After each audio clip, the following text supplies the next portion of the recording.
దయచేసి ఒక్కసారి ఆలోచన చేయండి. ఓ పార్టీ చరిత్ర చూడాలి. 60 సంవత్సరాల కళ తెలంగాణ. మాకు తెలంగాణ కావాలి, స్వయం పాలన కావాలి, మా ప్రాంతం రాష్ట్రంగా ఎదగాలి, రాష్ట్రంగా గుర్తించబడాలి.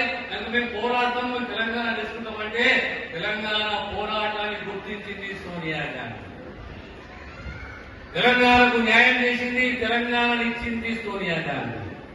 కాంగ్రెస్ ఒక ప్రాంతంలో నష్టపోతాం తెలుసు కూడా, ఆంధ్రలో నష్టపోతాము, రాయలసీమలో నష్టపోతాము, కానీ తెలంగాణ సమాజానికి న్యాయం చేయాలనే ఉద్దేశంతో తెలంగాణ ఇచ్చింది కాంగ్రెస్ పార్టీ. కాంగ్రెస్ ఒక గొప్ప చరిత్ర ఉన్నది. అందరికీ ఒక గంటము ఇందిరమ్మ ఇల్లు అంటాము, ఇందిరమ్మ రాజ్యం అంటాము, ఇందిరమ్మ సేవలు అంటాము, ఇందిరమ్మ స్ఫూర్తి అంటాం. ఎవరో ఇందిరమ్మ? ఇందిరాగాంధీ అంటే కాంగ్రెస్, కాంగ్రెస్ అంటే ఇందిరాగాంధీ.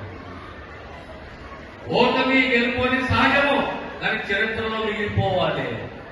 ఆ దిశగా కాంగ్రెస్ ఎప్పుడు సేవ చేసుకుని వచ్చింది. కాంగ్రెస్ కొత్త కాదు, 140 సంవత్సరాల చరిత్ర ఏ పార్టీగా ఉందంటే కేవలం ఒక కాంగ్రెస్ పార్టీకి. ఈరోజు మన ప్రాంతంలో జూబ్లీ నియోజకవర్గంలో ఓ యువకుడు, విద్యావంతుడు, ప్రజాసేవకు అంకితమైన వాడు నవీన్ యాదవ్ పోటీ చేస్తుంది. మీ అందరూ తల్లులై, అక్కలై, చెల్లెల ఆశీస్సులు ఉండాలి, మీరు బాధ్యతగా ఉండాలి. ఓటేసుడే కాదు, ఓటేసి వేయించి గెలిపియాలి. నవీన్ యాదవ్ మీ సేవలు ఎల్లప్పుడూ విషయాన్ని తెలియజేస్తూ నేను సెలవు తీసుకుంటాను.